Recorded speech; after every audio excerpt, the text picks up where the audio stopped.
Сәлем достар, баршаңызға менің каналыма қош келіпсіздер. Бүгін мен сіздерге үй жағдайында керемет жұп-жұмсақ үлпілдеп тұратын лепешкенің рецептісімен бөлісемін. Дүкендікінен де қалыспайтын керемет жұп-жұмсақ, жеген сайын жегіңіз келе беретін үй жағдайында лепешкенің рецептісімен бөлісемін. Міндетті түрде видеоның соңына дейін қараңыз. Каналға тіркелуді ұмытпаңыз. Ең алдымен жылы сүтімізді ыдысымызға құйып,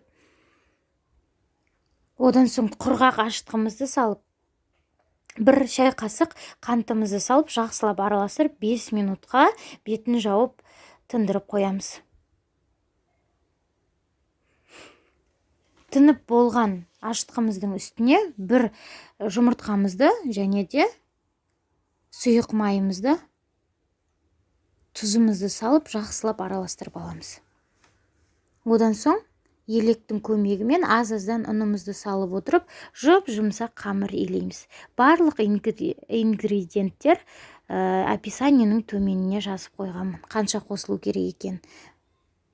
Мінекей жұп-жұмсақ қамыр илеп алдық. Енді бетін жауып, жылы жерге 1-1,5 сағатқа алып қоямыз. Осылай керемет жұп-жұмсақ қамыр дайын болып шығады. Енді столымыздың үстіне ұлпамызды сеуіп, қамырымызды бөлектерге бөліп аламыз. Мен осы жолы 4 бөлекке бөліп алдым.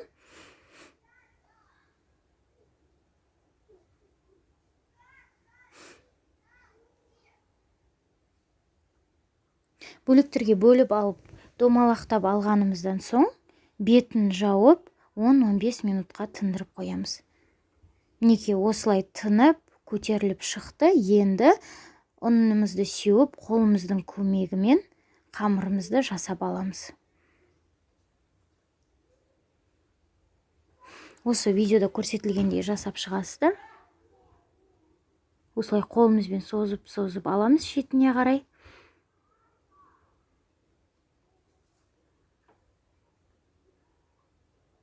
Табамызға жайғастырамыз. Екінші қамырымызды да солай жасап аламыз.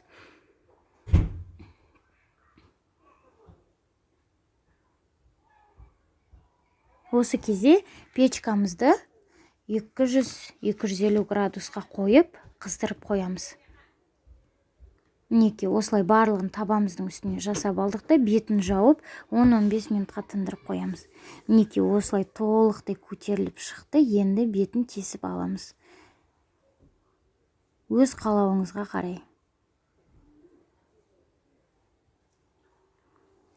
Енді жұмыртқаның бір сарысымен бір ас қасық сүтімізді құйып, жақсылап араластырып, бетіне жағып шығамыз.